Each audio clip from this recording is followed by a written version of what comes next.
Hello, yeah. I was trying to record this, but my camera is not loading right now. Just having some therapy sessions with myself, recording, so because I have short-term memory loss. And so sometimes a lot of times I'm not thinking about stuff that happened in my life because it was traumatic. So when it like hits me and I start thinking about it, I forget later. And these videos help me. So that's one reason aspect for my personal healing journey. And as I'm seeking the Most High, using these videos for me to heal, also for my future grandchildren, and for anybody else that is doing the work um, on their own with the Most High and actively healing them. Because I feel like some people can benefit from counselors, but lifelong, no. In extended amount of time, no. I feel like that's a crutch and it's unneeded. And I also feel like it's a hindrance because I feel like it handicaps you from doing things, being able to understand and do things on your own. It can be beneficial if you don't have any parent structure or anything like that, because it may fill in that role, and we all need that. I do not feel that I need counseling. Um, I do need counseling, but not from a person. I get it from scripture and from doing the work myself. Not everybody is as disciplined as I am. Not everybody is like me. Um, and but there are leaders, and for you to get the help and to come through, I do everything leaning on the Most High. So these videos are for my memory, for my counseling. I'm a historian for that. And then, yes, I'll be doing some other stuff too, working on projects and stuff like that. But there's this memory that's been keep popping up over today and probably the last couple of days as I'm piecing my life together, because I'm recovering from memory loss.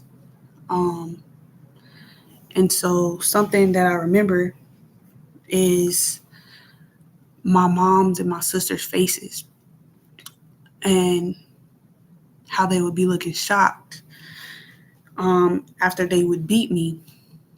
And I would come back trying to trying to fix things, and I would be seeing their face how they would be looking at me like in utter shock, me realizing it's because they had just beat the fuck out of me and they're expecting me to come and fight them, which was never my personality.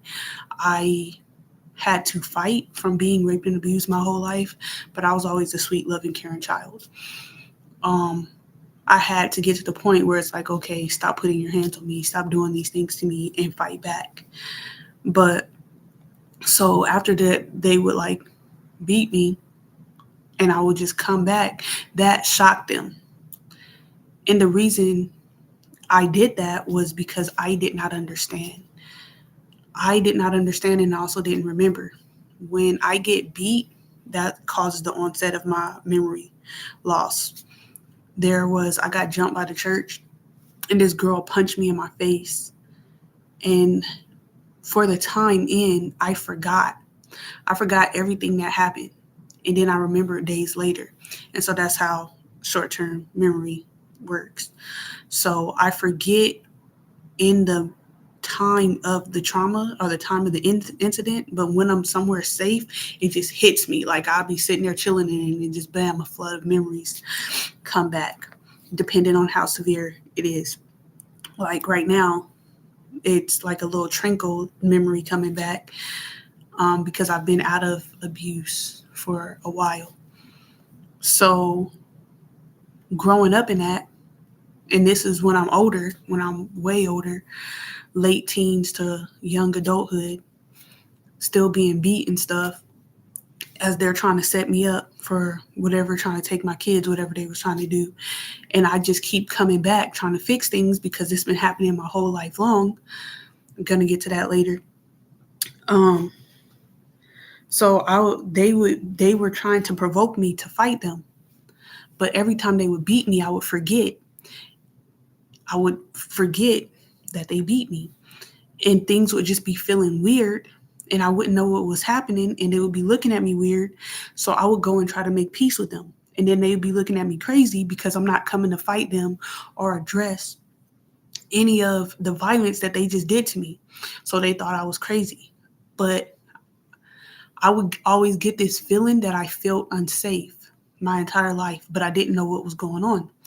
Because again, from a baby, I was just being beat, raped, and neglected. Really young, my mom did care for us, but my granddad started selling her to his friends' properties when I was in kindergarten, and we started getting drugged and raped with my mom very young. And then they started drugging my mom. My mom tried to fight it. Got took to this place a year later. They started drugging her real heavy, sending her to parties and stuff. Um, and this all can be looked into. My mom had a friend named Christine. Christine had a daughter named Sparkles. Christine used her daughter, Sparkles, who was a failed celebrity who played in some sitcoms with they always bragged about. I never seen them. And used to always send my mom to casinos and parties and stuff like that. That's all I know. And in that time, Christine would always be watching us, but she wasn't really watching us. And we'd be getting raped and abused and stuff at the place.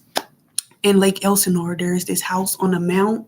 They say that someone was murdered there. I'm not going to say the name. It's a very famous name of a demon. And so they have hidden walls and stuff in that house. They tried to trap me twice. Once in that house, and I got the hell up out of there.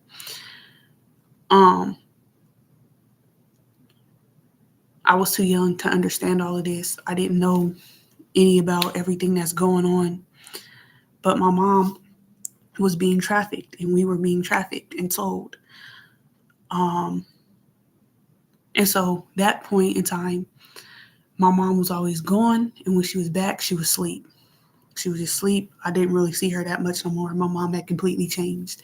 When we were young, my mom was cooking, cleaning, working in her garden, very up, very caring. They ruined and destroyed my mom.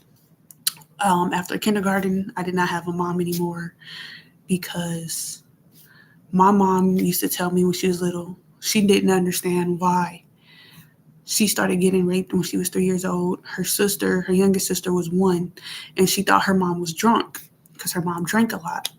But her mom was drinking because couldn't cope with her reality of that she was being drugged and raped. So she was being drugged, paralyzed. I think she was still conscious, and she was being raped in the bed with her 2 younger daughters, which was my mom and her sister.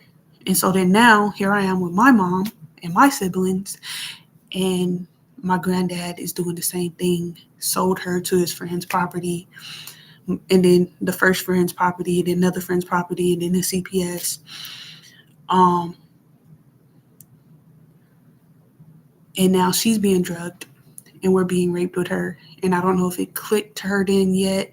I don't know, but my mom been gone ever since in the brain. My mom has been gone and has not been the same person whatsoever.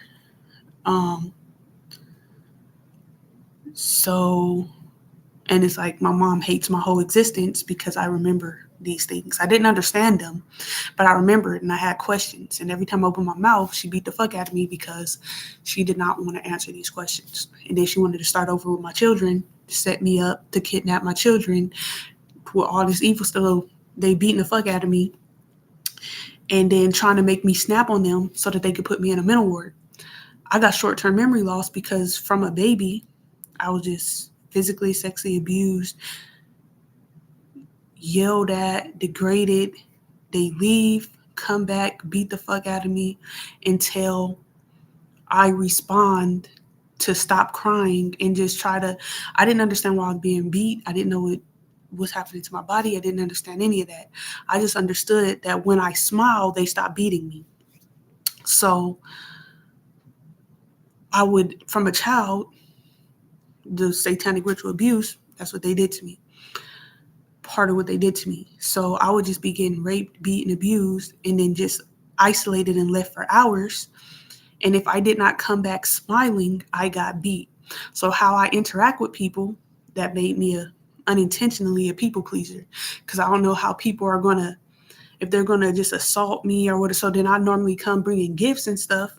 I broke out of that probably about 5 years ago, but I've always been a gift giver, and that's always been from my heart because it was the way that I learned how to communicate. But then as I got an adult, people start treating me like that was weird. I'm just giving people gifts when I first meet them, which is really weird. Um, that was the way that I learned to communicate because I was just being beat, raped, abandoned. They come back. If I'm crying or if I have any questions about what, just beat the fuck out of me again until I'm just smiling and people pleasing, and been trying to break out of that. Been trying to get people to communicate with me so that I can learn to communicate, because the only way people communicated with me was that way. And I've been trying to break out of that, which is why I was so mad last year, because I built up to come out of that, to meet someone, and then they just automatically sex. And then I was glitching. I was stuck. Had to face everything. I had to come through everything. I had to remember everything. But yeah, so that's been coming to my memory. I realized, because I would forget that they beat me. And so I remember being back in their face, don't not remembering what I was offering, and them just looking at me like, what the fuck? Like, because they had just beat the fuck out of me. And they're expecting me to come back mad and angry and assault them because they just assaulted me. And here I come trying to make the peace because I don't remember being beat. I didn't remember them hitting me at the time, putting their hands on me at the time. I just felt very unsafe. I was going through memory loss at that time. I didn't know who they were. They just felt very familiar. I felt very unsafe, and I felt like I was in harm's way. So I was just going and trying to make the peace, and then they're looking at me all crazy. And that's why they're looking at me crazy, because they just beat the fuck out of me. And that was as an adult. As a child,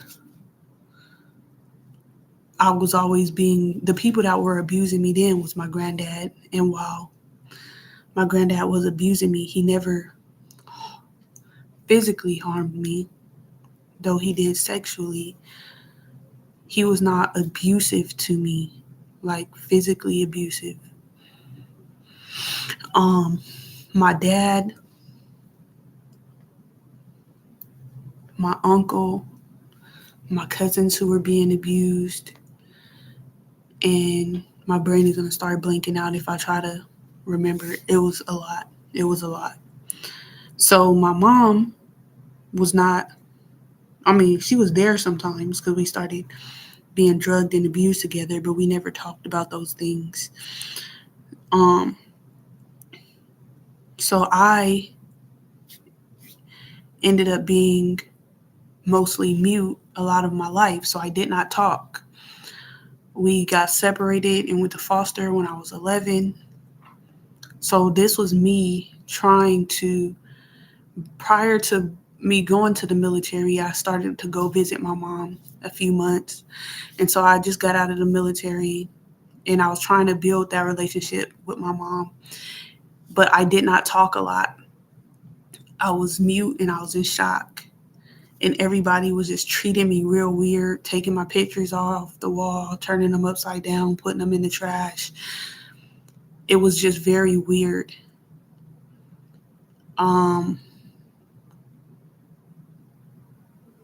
So that is the time period with all of that happening. And just, man.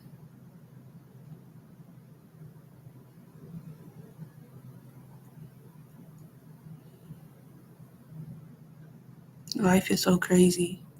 My mom hates the Most High because of her life, but then she hated me because of her life. And she tried to pretend like the Most High doesn't exist. And because my mom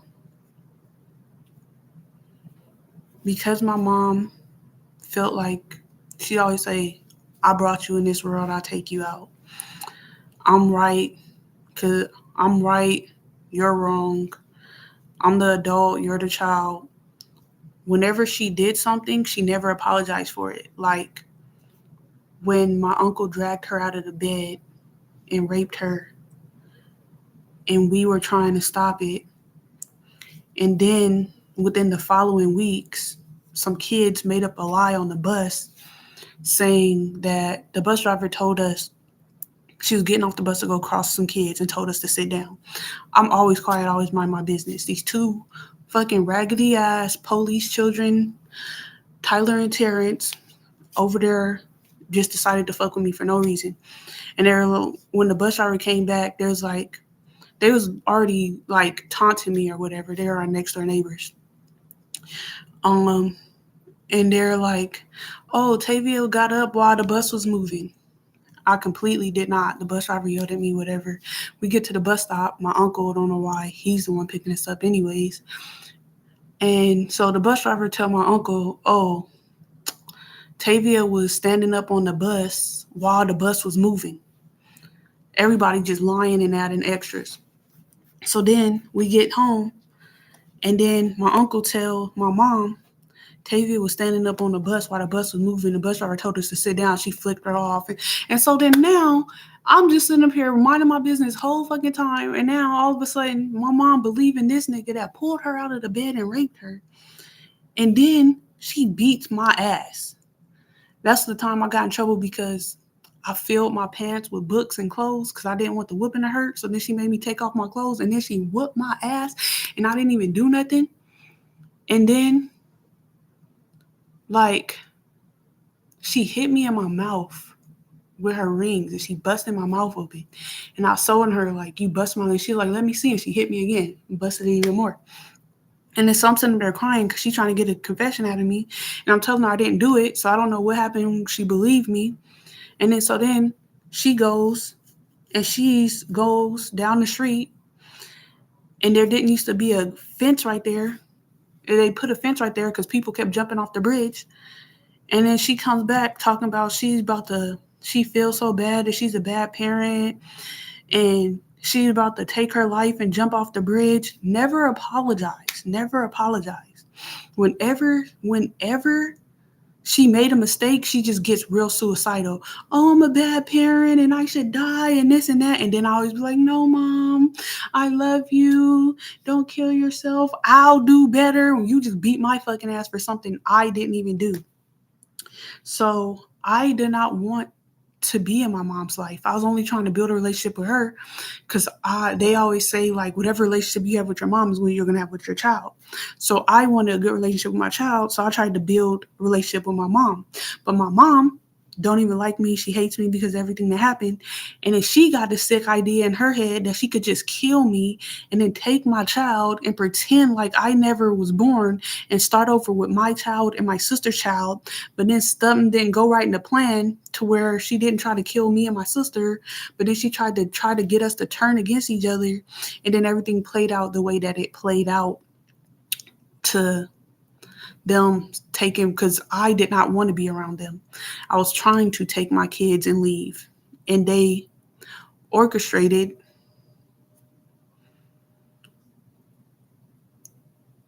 to try to kidnap my kids. I did get away with my daughter, but then was gang stopped and kidnapped by Clean Texas police. Um,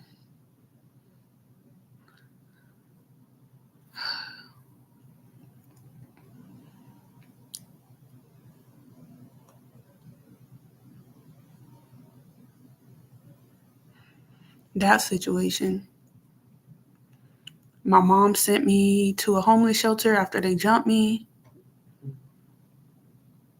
And that was a whole setup that the Most High blessed me to get out of. And what I say when I say, okay, so I was depressed going through things. I'm taking care of my child. I'm getting up every morning. We're going on walks. We're doing homework. We're doing all of the things. There are other people there that have kids also. And I don't mind teaching other kids. I don't mind. But it gets to a point where I'm trying to invest and spend time and teach and raise my child to where now I'm being conflicted because you're not doing your job at all. And so I go to try to wake them up like, oh, okay, I'm having a class with my child. Do you want to come and join? I'm doing this with my child. You guys can participate. You help your child. And then she act like she don't understand me. And she's like, oh, you could go ahead. You could teach them. So I did. I was teaching my daughter. We were learning how to tell time. So we were making a clock and everything. And we were going through the whole lesson plan. And so all of the kids wanted to join. Let the kids join. But then now from that, now this lady is trying to punk me and trying to act like she just got a babysitter. And then she took it upon herself to try to discipline my child. So then I had to check her. And then she's like, you're talking to my, first off, I don't even want to talk to your fucking child. And it's not even about your child. Love the children. If I could, I would just take all the children and leave. Because y'all not doing nothing anyway. I don't babysit. I have my own lesson plan. I'm not listening to anything you got to say. Either you're going to be on my lesson plan or you're going to leave me the fuck alone and you're going to raise your children.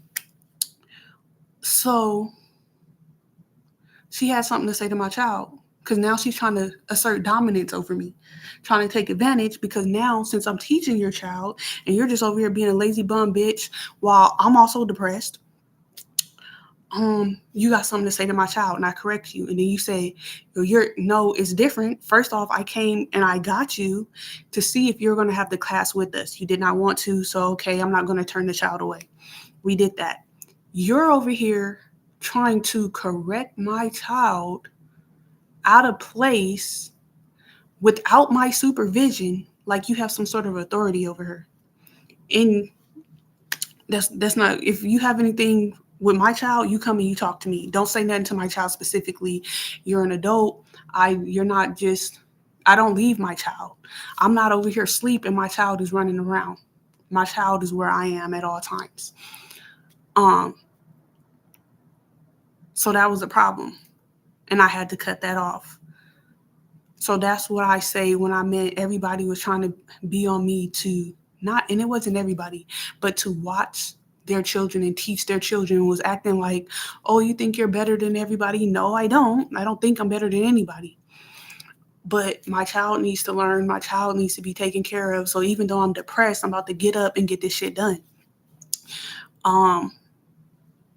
Regardless of what you think or how you feel about it, I'm depressed just like you. But I'm not about to lay up here and sleep all day. I do have days where I do sleep in. Everything is structured. So my mom sent me to that program and they were trying to set me up, but it didn't work because even though I'm depressed, even though they did all of these things to me, first off, I love to study. I love to study. I love order. I love all of that. I was raised military from the time I was 2 years old. I got made fun of and they said, well, oh, she's going to kill somebody because I literally just rest at parade rest. I had to break out of that in my brain still. Right now, I'm on vacation. In a couple months, I'm going to be back in my mind. Like my brain goes through like the field.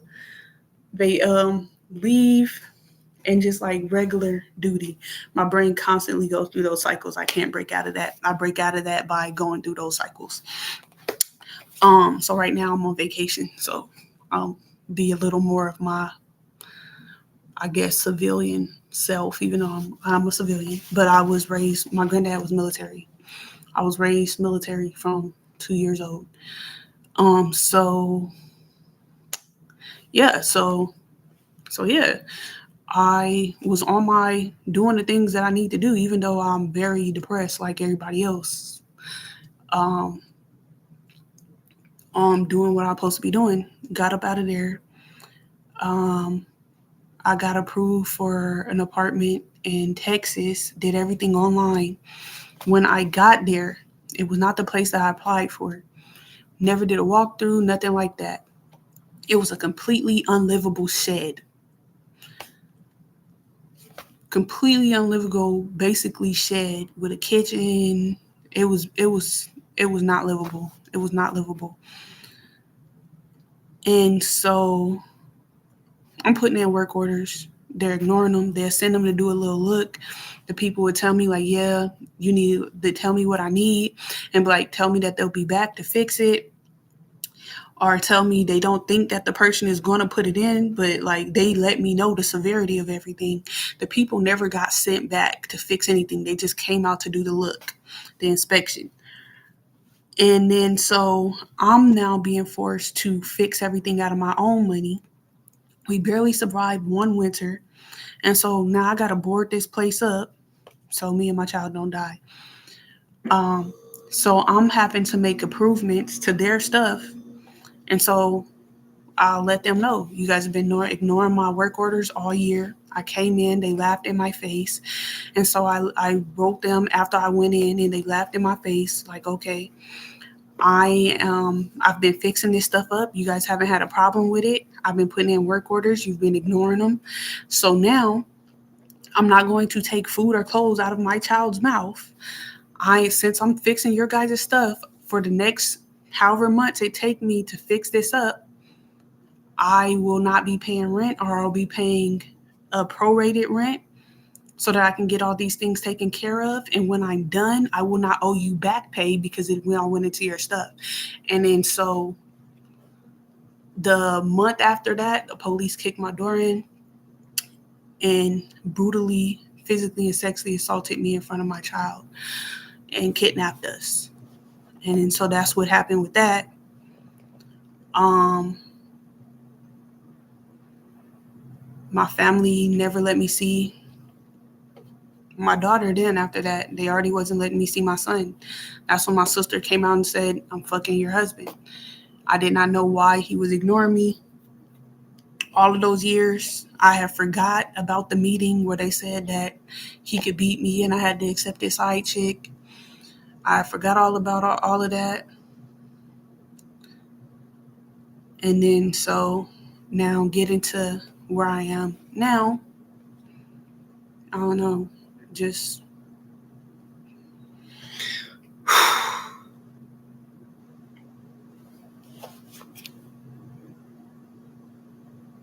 it's so much. I could not get into it in one day. But processing my life as an adult, healing, and this is my journey, seeking the Most High.